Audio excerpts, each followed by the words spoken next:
Un saludo muy especial a todos los estudiantes del Diplomado en Derechos Humanos de la Universidad Pedagógica y Tecnológica de Colombia. Es un gusto para mí estar participando en estas charlas que la Facultad de Derecho muy amablemente nos ha invitado a tener, y hoy vamos a estar trabajando un tema que es el de la esclavitud y los trabajos forzados. Para este tema, pues primero quiero hacer una breve presentación. Mi nombre es Carlos Andrés Ruiz Pinzón, soy abogado egresado de la UPTC y pues sin más preámbulos vamos a empezar a dar el desarrollo del tema.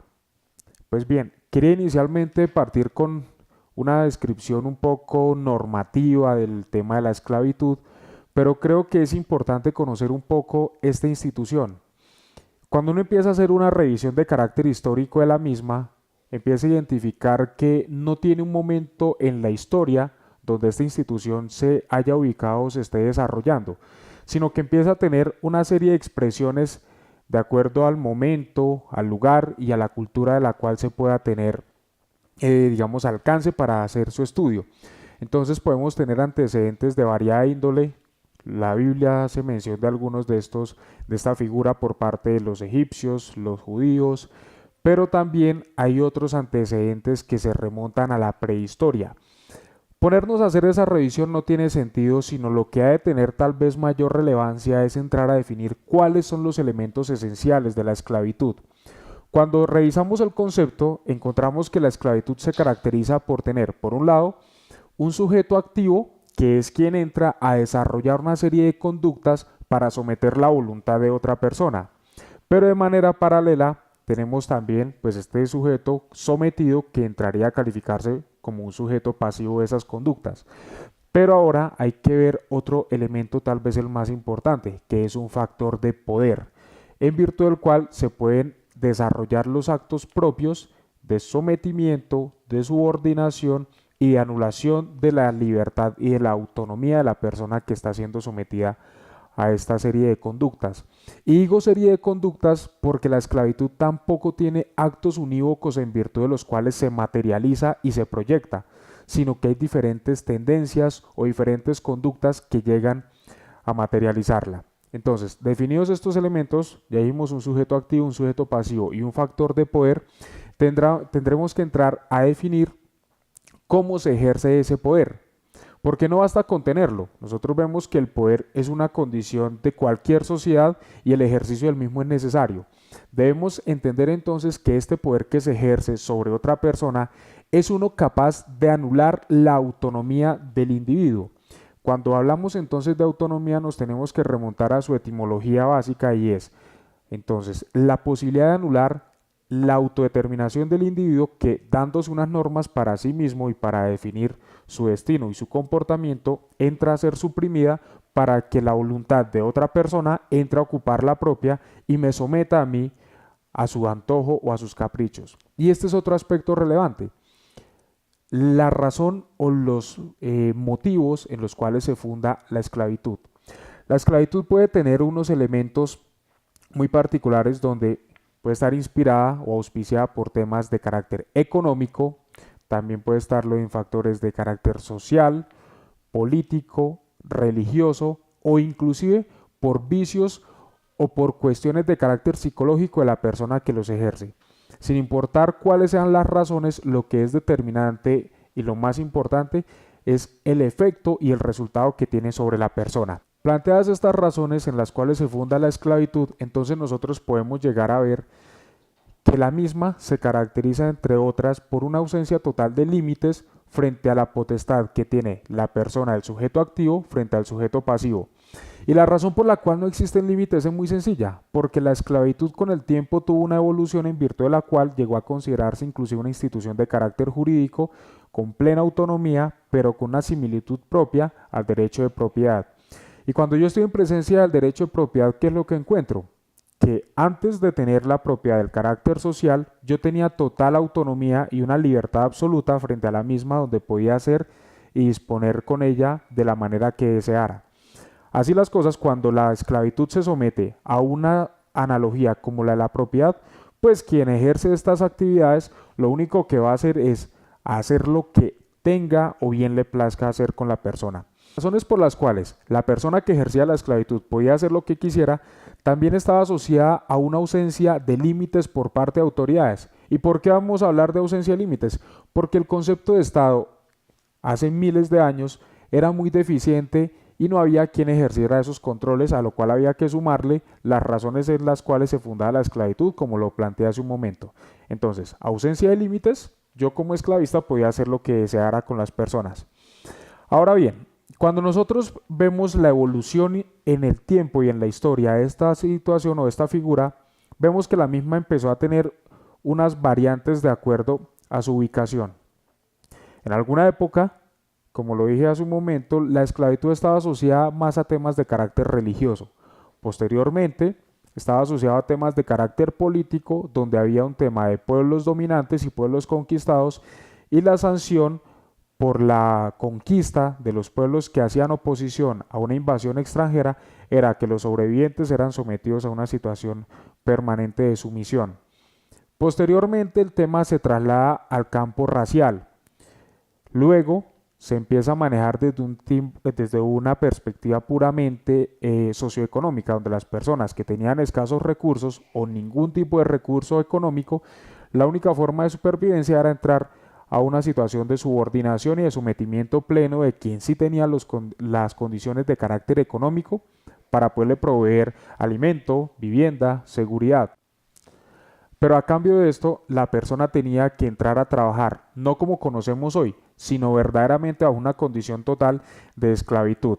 Ahora, otra de las razones y la evolución que ha tenido la esclavitud nos permite ver que la misma en buena medida también obedece a pasiones puramente humanas, pero cuando yo digo pasiones debemos entender esto como un vicio de quien ejerce la esclavitud.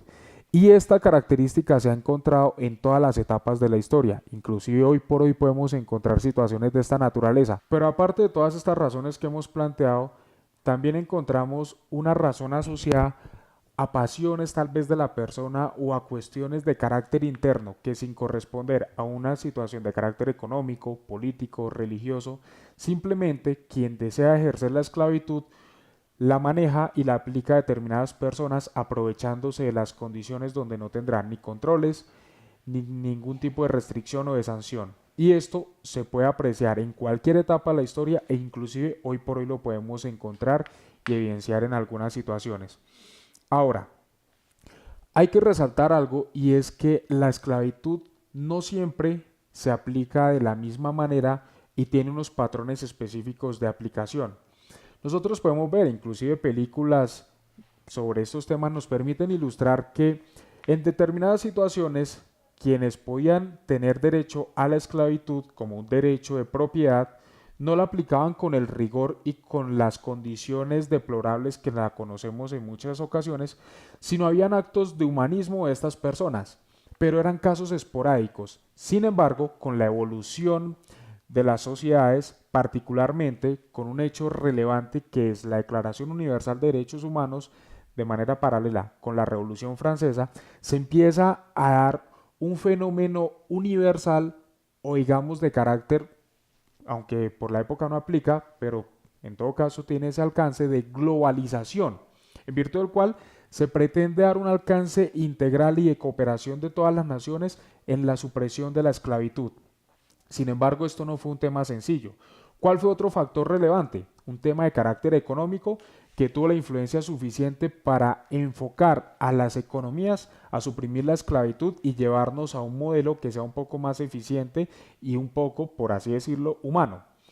La revolución industrial fue ese gran momento que permitió entonces destruir el modelo esclavista para entrar en un modelo productivo eficiente donde al trabajador se le empezaba a pagar por su actividad económica. Sin embargo, la revolución industrial no es que sea tampoco la salvación o la salida adecuada para la esclavitud. Todos nosotros sabemos de las condiciones laborales a las que fueron sometidas los trabajadores que hicieron parte del proceso de la revolución industrial y que más adelante desembocó en protestas a nivel mundial y que permitió a su vez recuperar o no recuperar, reclamar y obtener los derechos de carácter laboral de los trabajadores. Pero bueno, eso es un poco adelante que entraremos a abordarlo. Intentando recapitular esto un poco y lo que hemos dicho hasta el momento, debemos destacar algo que es muy importante y que hace parte de los elementos de la esclavitud que inicialmente expusimos, y es quiénes son los sujetos que son sometidos a la esclavitud. Aunque dijimos inicialmente que había un sujeto específico, este sujeto varía al igual que el rigor de la esclavitud. En muchas ocasiones, el sujeto puede estar asociado a mujeres, niños, personas de determinado color de piel, también a temas de carácter económico e inclusive también puede estar sujeto a temas de carácter religioso. En ese orden, entonces, la forma en que se expresará la esclavitud y el momento influye también en el sujeto que se va a escoger para la sumisión y la subordinación a todo este tipo de conductas. Un tema que subyace a todo esto y que es muy relevante es que a pesar de todo el contexto que hemos planteado, la esclavitud ha afectado todas las culturas del mundo y el mundo que hoy conocemos en buena medida está fundado sobre una base de esclavitud. Siempre esta institución ha jugado un papel importante en la historia. Muchos pueblos, como es el caso de Grecia, Roma, Egipto, se fundaron en modelos económicos de corte esclavista. Y particularmente para el caso de Grecia y de Roma, que han influenciado tanto nuestra cultura occidental, pues de una u otra manera tenemos que nuestra sociedad es el resultado de procesos tan complejos donde la esclavitud ha jugado un papel importante. Así las cosas, lo primero que nosotros debemos tener presente es que la esclavitud es algo que nos corresponde analizarlo a todos de manera permanente y continua. Ahora, después de que nosotros hemos visto esto, debemos empezar a actualizar un poco el discurso y llegar a nuestras épocas más recientes y aterrizarlo en el discurso de carácter local. Así tenemos que entrar a abordar el caso particular de Colombia. En Colombia la institución de la esclavitud fue una base también del desarrollo de la época colonial y de la república.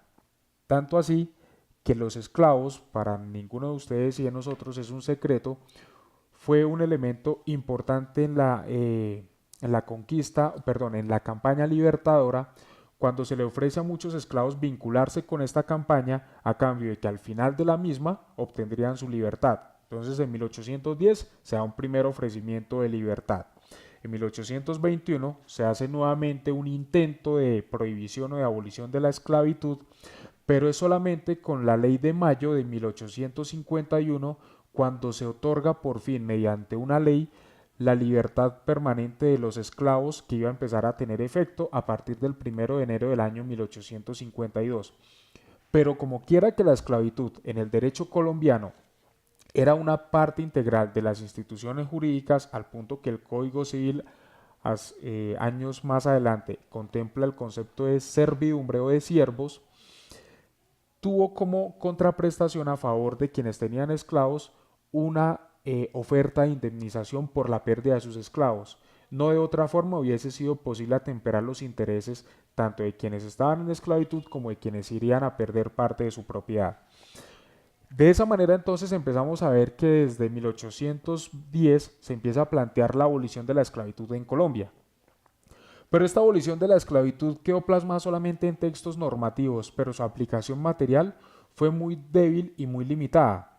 Se observa con el tiempo que muchas personas, grandes hacendados, seguían utilizando a los esclavos de manera permanente en todas sus actividades económicas, en la producción agrícola, en sus casas, en sus empresas, pues pequeñas, pero empresas en todo caso. Sin embargo, la abolición de la esclavitud en Colombia, a partir de estos momentos históricos de los que hablamos, no tuvo los efectos esperados y sin embargo no hubo una iniciativa por parte del Estado de ser lo suficientemente dinámico y participar de manera eficaz en la supresión de esta institución.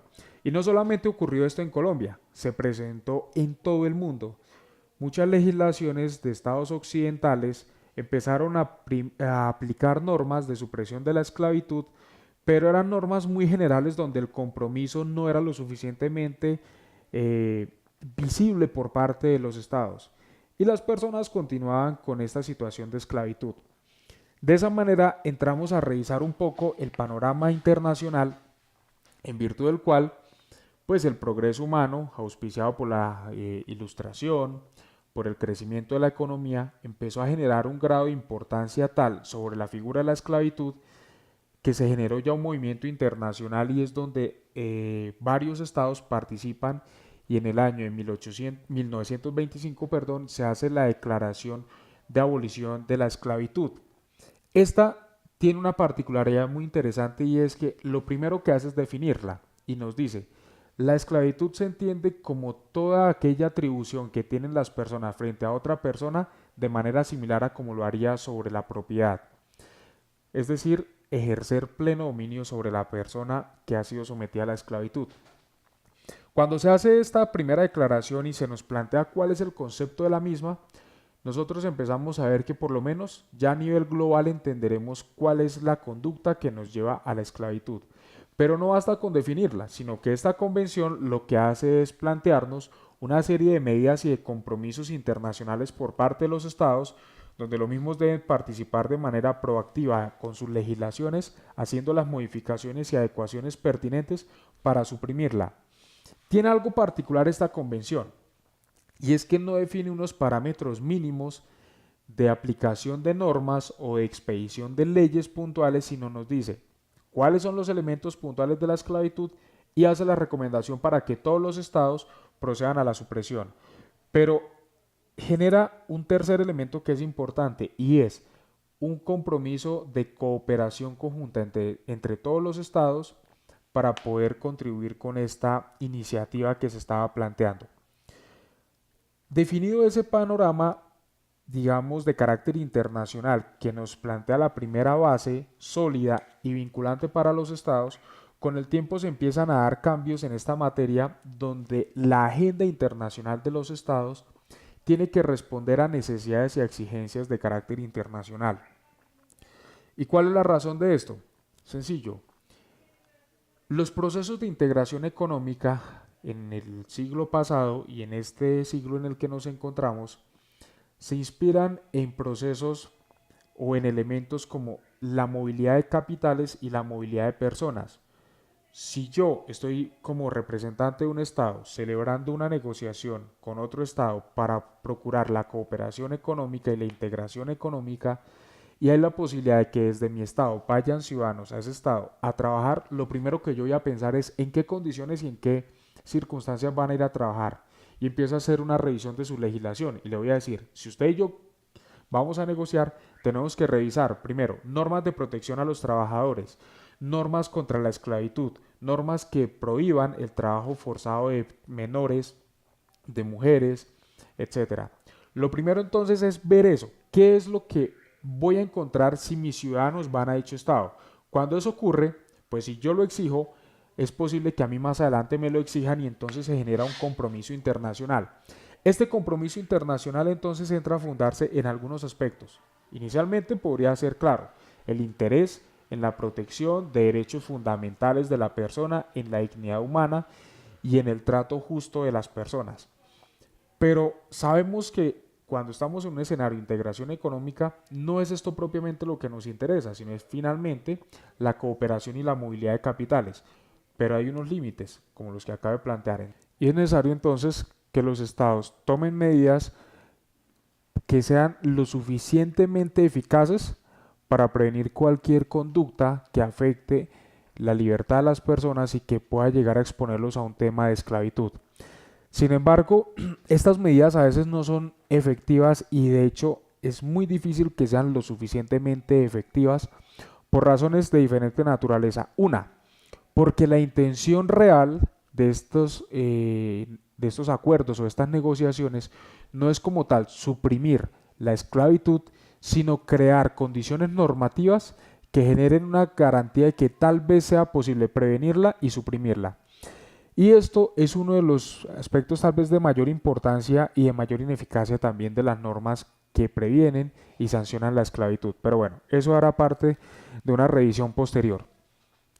Retomando entonces, dentro de los elementos esenciales que tiene la esclavitud, podemos ver que esta, en todo caso, ha evolucionado en su concepción primigenia y ya no podemos hablar propiamente de esclavitud en todo escenario. Razones varias. 1. Las declaraciones en materia de derechos humanos, el tema de la complejidad o de la capacidad de los estados para prevenir y sancionar algunas conductas. Tercero, la prohibición de esta institución y más que prohibición, la supresión. Entonces pasamos de una etapa de esclavitud a una situación en donde las normas la prohíben y la sancionan. Y creamos entonces un escenario donde lo que tenemos es solamente el derecho al trabajo de la persona, su autodeterminación y la escogencia libre de la ocupación que va a tener. Sin embargo, y aquí es donde viene la otra modalidad de afectación de la libertad individual de la persona, encontramos el concepto de los trabajos forzosos o trabajos forzados. Entrar a plantear cuándo se materializa esta figura también es un poco complicado, similar a la esclavitud, y se empieza a hablar de la misma cuando encontramos limitaciones de carácter legal, en virtud de la cual ya no puedo ejercer la esclavitud, pero sí tengo trabajadores a los cuales les estoy pagando, los estoy favoreciendo mediante una actividad económica en la cual los vinculo, pero a los cuales también someto a unas condiciones de trato que no son las más adecuadas y sin embargo no ejerzo propiamente la esclavitud. Entonces acá debemos desarticular un poco el concepto y ver que los trabajos forzados lo que son en realidad es una expresión un poco atenuada de lo que es la esclavitud en el escenario puramente laboral. Una vez la persona sale de su trabajo, cuando esto se puede, queda en total libertad, pero una vez se dan las condiciones de vinculación laboral, otra vez queda subordinada y sujeta a unas condiciones que van más allá de lo que legalmente es admisible. ¿Cuáles fueron las razones entonces en las que se empieza a dar el concepto de los trabajos forzados? Tal vez uno de los lugares donde se puede ver con mayor énfasis y donde era muy importante fue en la Alemania nazi, porque allí, a partir de la crisis económica que se expresó en el año 29, se empezó a evidenciar que había una escasez de trabajo, la economía era deficiente y sin embargo había un pueblo hambriento y con necesidad de recursos. Ante esta situación entonces, ¿qué hace el gobierno? Empieza a promover el trabajo, pero no hay remuneración, entonces el trabajo se vuelve un tema obligatorio, porque veían en el trabajo una forma de depuración de vicios del alma y de la persona, en virtud de los cuales se podía destacar las mejores cualidades del individuo y así llegar entonces a una población o a una nación fuerte, sólida, sin vicios, concentrada en las cosas importantes de la vida y sin tiempo para distracciones banales.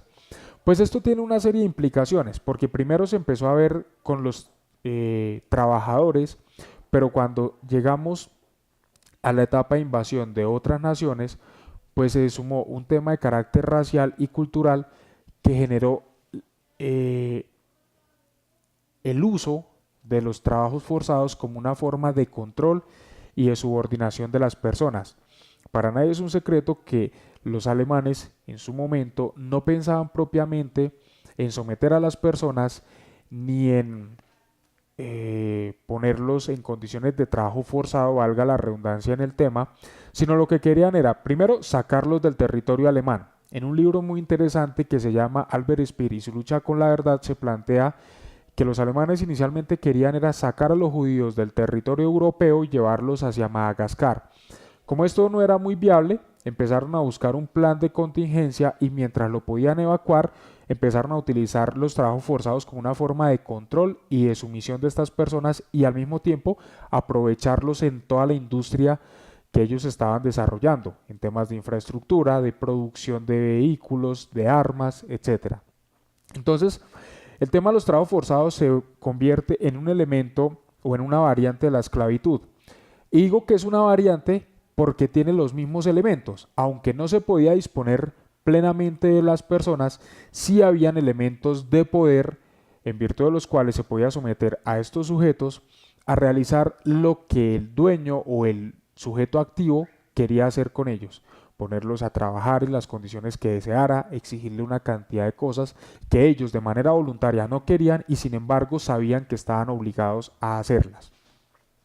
Entonces el tema de los trabajos forzados, insisto, se vuelve hoy por hoy una de las variantes de la esclavitud, que ante la imposibilidad de ejercerla de manera clara y evidente, se subsume o se cobija bajo el concepto de trabajo, pero aún así forzado, que tiene la nota característica de supresión de la voluntad de la persona que está desarrollándolo.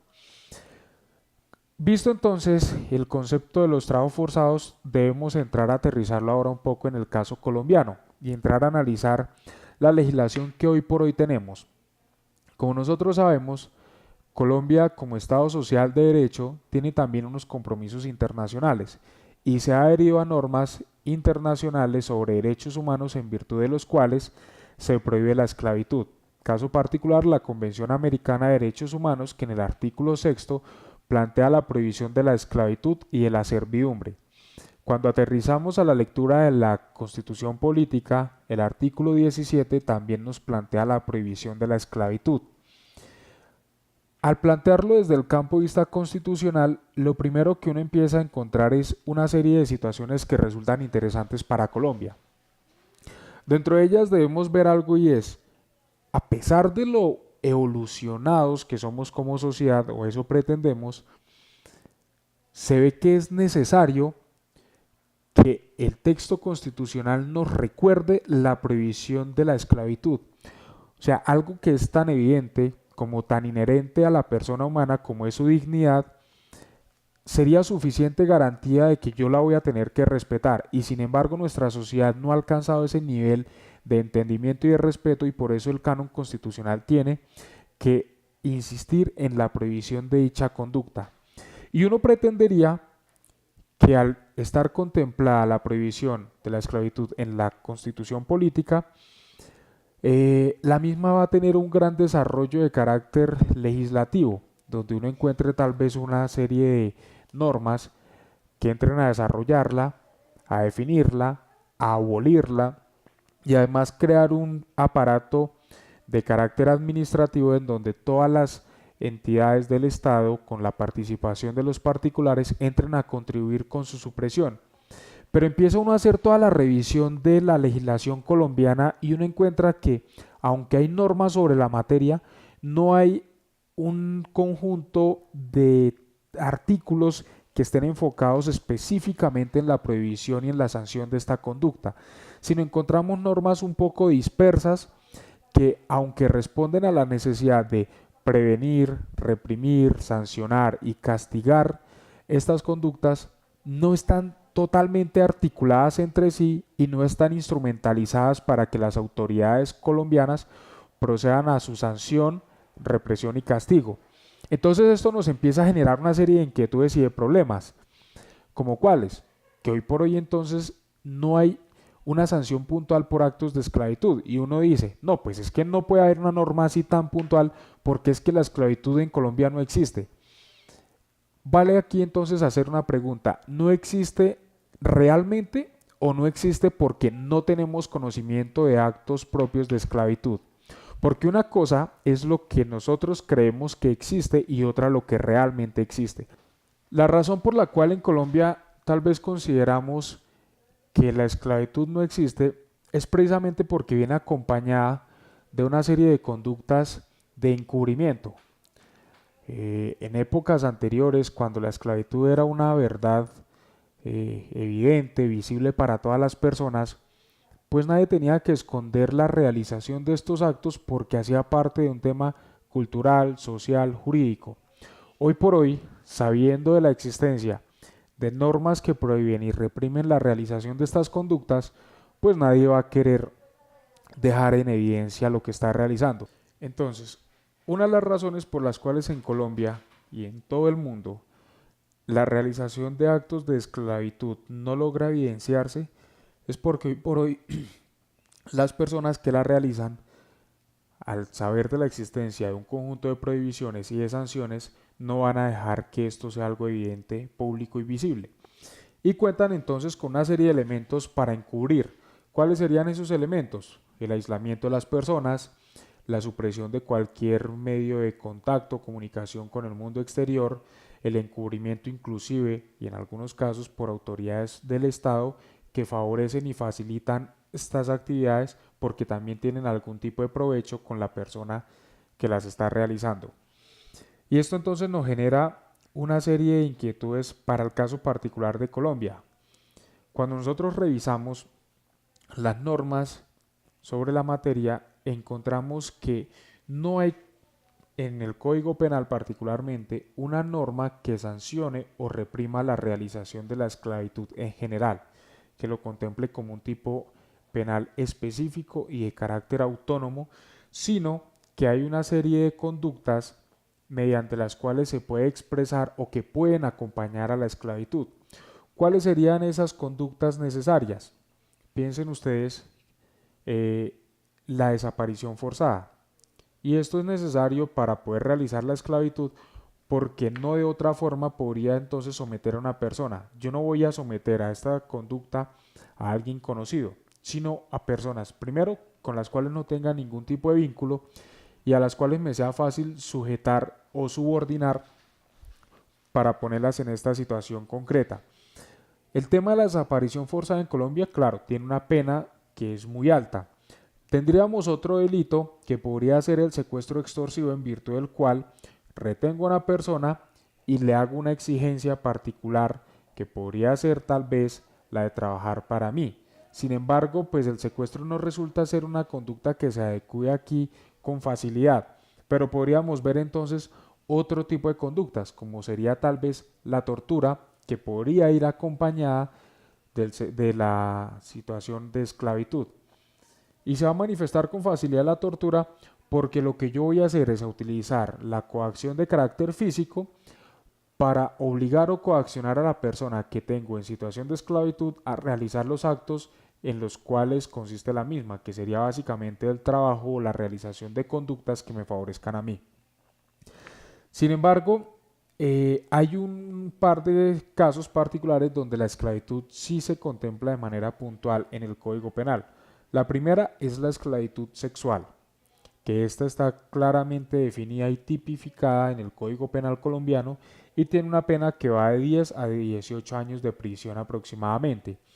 Y tenemos otra que es la inducción a la prostitución, que obviamente es una conducta forzada que está asociada de manera directa a la esclavitud.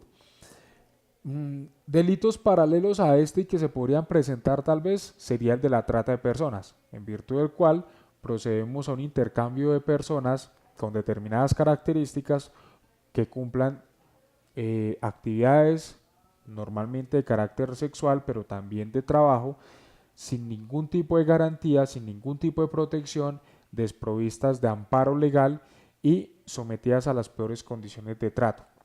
Entonces, lo que vemos acá es que la legislación colombiana, particularmente en materia penal, lo que hace es listarme una serie de conductas que para nuestro análisis corresponderían a actividades o conductas complementarias a la esclavitud. Pero cuando nosotros retomamos el artículo sexto de la Declaración Americana, perdón, de la Convención Americana de Derechos Humanos, me dice que hay una prohibición de esclavitud. Y ahora, cuando me voy a la Convención de Viena de prohibición y abolición de la esclavitud, el artículo primero también me la define.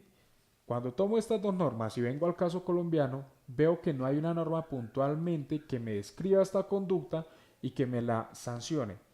Y lo que sí encontramos es una norma en el Código Penal que me habla del constreñimiento ilegal, donde básicamente me intenta decir que cualquier otra conducta de carácter penal que atente contra la libertad de la persona y que no corresponda a los otros delitos ya enlistados, entrará a ser constreñimiento ilegal, que tiene curiosamente una pena que va de 1 a 2 años. Es decir, si a mí me obligan a trabajar y bajo condiciones propias de esclavitud, pero estas no alcanzan a estructurarse bajo la modalidad de otros delitos, voy a tener que acudir al de constreñimiento, donde la pena es irrisoria y por lo tanto muy débil para poder fungir como una garantía adecuada de protección de mis derechos como persona. Sin embargo, y a pesar de todo lo que hemos planteado hasta el momento, es necesario destacar y observar algo. Ya vemos que los trabajos forzados son una variante de la esclavitud, pero no son la única forma en la que la misma se expresa. Es casi que ilimitada la cantidad de escenarios posibles donde la esclavitud se puede llegar a plantear. Entonces, tiene, digamos, formas en las cuales hoy por hoy se está expresando, como es la venta de personas, el sometimiento de menores de edad a realización de trabajos forzados, inclusive el reclutamiento de menores por parte de grupos ilegales para hacerlo parte de conflictos armados. También tenemos el trabajo infantil, como lo acabo de plantear en muchas de sus versiones, inclusive el uso de menores de edad con fines sexuales. Entonces, en este caso, y tal vez intentando recapitular un poco, lo que hoy nosotros debemos tener presente es, primero, las bases y las características esenciales de la esclavitud para poderla interpretar hoy por hoy. Y sin importar la conducta que esté desarrollando determinada persona, llegar a comprender que más allá de la denominación es los hechos como se está expresando y materializando, y ver si la misma corresponde o no a una situación de esclavitud. De manera reciente, mientras estaba trabajando con algunas personas, me contaban que una de estas personas adquirió una propiedad de una forma un poco curiosa. Cuenta que ella hoy por hoy tiene cerca de 87 años, tiene una lucidez mental fascinante y cuenta que cuando tenía 8 años de edad fue raptada en un municipio en el cual ella vivía con su familia, con sus padres, etcétera. Dice que sale a recolectar unas frutas que le habían pedido para un evento que había y por el camino una persona en un caballo pasa, la rapta, la recoge y la trae a la ciudad de Tunja. De hecho, eso se presenta en la ciudad de Tunja. La entregan a una familia y esta familia obligaba a esta señora o a esta niña en su momento a trabajar, a cumplir labores domésticas teniendo apenas 8 años. Como tenía dificultades para poderlas realizar, pues obviamente a esto se le sumaba una serie de castigos y de prohibiciones. En esta familia, donde la recibieron y donde ella estaba trabajando, la obligaron a casarse a los 15 años con una persona que obviamente la embarazó, tuvieron una cantidad de hijos, pero le daba un trato inadecuado. ¿Qué hace ella? Encuentra o busca mejor una forma de salida o de escape y lo primero que se le ocurre en su momento y en medio de su desespero porque no tenía más opciones, precisamente eso es lo que hace la esclavitud, suprimir la libertad individual, encuentra el apoyo de una persona que le ofreció llevarla a su casa, pero cuando esta persona la recibe, lo que hace en realidad es someterla otra vez a una serie de condiciones de trabajo que iban más allá de lo que legalmente hoy es permitido y es admisible. La pusieron a trabajar en unas fábricas de ladrillo, estuvo allí por muchos años, unas condiciones que inclusive eran visibles para muchas personas, pero a partir del poder económico que tenía el dueño de estas ladrilleras, nadie se atrevía a imponerle restricciones o a imponerle tal vez sanciones cuando las autoridades se enteraban de esta situación.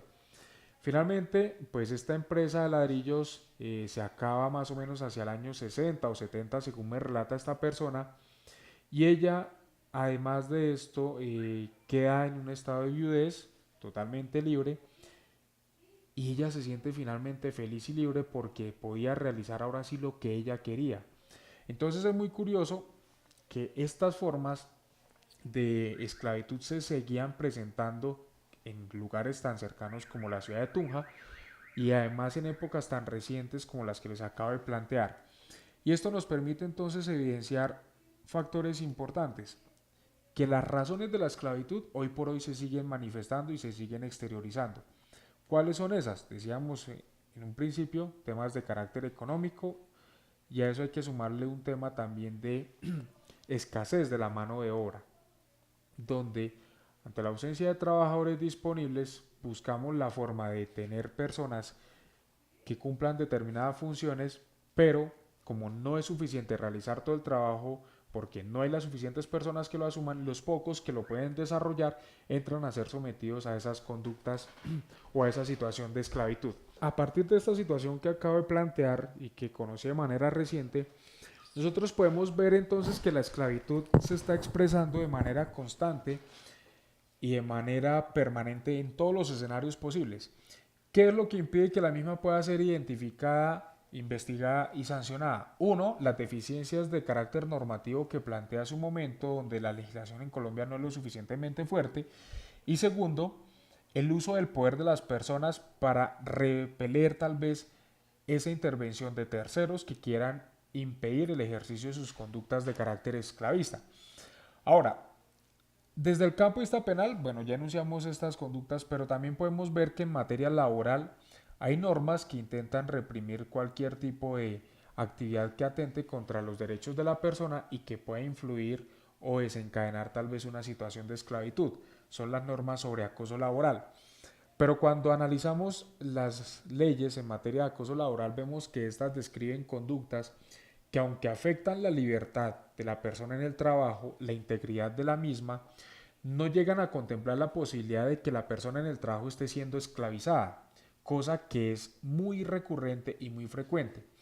He visto casos o experiencias donde inclusive servidores públicos por sus jefes son obligados a trabajar en horarios que no corresponden a la jornada legalmente establecida, a realizar actividades que no corresponden a su propia vinculación. Y en el sector privado se presenta también esto, donde se obliga a las personas a realizar una serie de trabajos y los empleadores se aprovechan de factores como la escasez de mano de obra, perdón, la escasez de ofertas laborales y al mismo tiempo y en muchos sectores económicos sí una elevada disponibilidad de personas con capacidad de trabajo pero que no logran vincularse. Y estos empleadores entonces, ¿qué empiezan a hacer? Usar la amenaza del despido para poder obligar a las personas a realizar cosas que van más allá de lo legalmente admisible. Sin embargo, insisto, las normas en materia laboral no tienen la capacidad suficiente o más que la capacidad no contemplan los escenarios de la esclavitud, sino los escenarios de sanción. Pero esto tiene además un factor adicional y es el temor de las personas de denunciar su situación.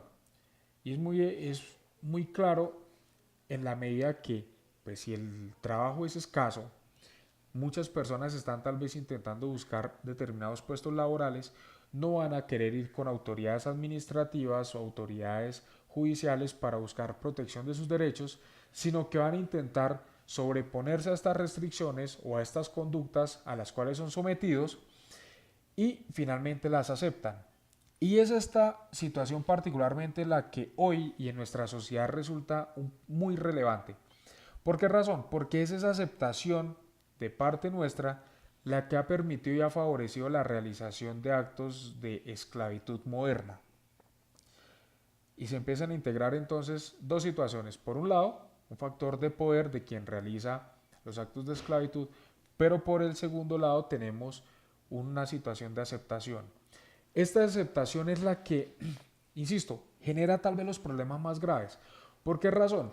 Porque si el principal afectado de cualquier conducta que pueda llegar a desencadenar en esclavitud o en trabajos forzados no lo denuncia o no lo comunica, pues nadie lo va a hacer por él porque tal vez ni siquiera las demás personas se enteren de la situación en la cual se encuentra la persona. Y es solamente al cabo de mucho tiempo que se logra conocer que había una situación de esclavitud. Inclusive hace poco tuve otro caso muy particular donde un empleador obligaba a que sus trabajadores estuvieran trabajando a puerta cerrada, colocaba seguros en las puertas desde las 8 de la mañana y hasta las 4 o 6 de la tarde, dependiendo de la jornada laboral que manejaran. Y una vez se cumplía la jornada, abría los candados y estas personas podían salir. Claro, uno queda escandalizado de ver algo de tal magnitud y cuando ya empezamos a hablar con los trabajadores, ellos qué decían, pues primero que para ellos no era tan importante salir de la planta de procesamiento y segundo que para ellos era importante porque querían tener satisfecho a este empleador quien les había prometido que si se comportaban de buena forma iban a obtener unos beneficios en materia salarial más adelante. Entonces vemos situaciones como estas que generan un impacto fuerte en la libertad individual de las personas y además impulsa esa situación de poder o de dominio que tiene quien ejerce la esclavitud. Entonces, ¿cuáles serían tal vez las recomendaciones finales en este primer capítulo de lo que es el tema de la esclavitud y los trabajos forzados? Tenemos deficiencias en materia institucional para poder reprimir y sancionar, en la medida que las normas que deberían ser aplicadas no son lo suficientemente claras para poder prohibir y dar los instrumentos de represión y de sanción de la esclavitud. Ese sería un primer aspecto. El segundo aspecto que me parece tal vez importante para concluir este capítulo es que hay un tema de carácter social en virtud del cual las personas tal vez no comprenden la gravedad de la conducta y empiezan a convertir como algo permitido y aceptable la realización de ciertas actividades en el trabajo que atentan contra su libertad, contra su individualidad y contra su autonomía, y por lo tanto esta aceptación simplemente nos lleva a un escenario donde la esclavitud ha sobrevivido o ha eh, continuado en el tiempo, y sin embargo no hay mecanismos realmente efectivos para reprimirla. Y la tercera conclusión tal vez que podríamos plantear es que a pesar de la existencia de las normas, nosotros no hemos logrado entender cuál es la finalidad de las mismas. No hemos entendido en muchos casos el papel que nos corresponde, primero como abogados y segundo también como ciudadanos dentro de la sociedad en cuanto a la defensa de los derechos de las personas. Por un lado, si conocemos, sancionando determinadas conductas, y en el otro evento sería que sabiendo de la prohibición de las mismas, pues promoviendo la defensa de los derechos de la persona y recordando la prohibición de determinadas conductas que atentarán contra la libertad individual.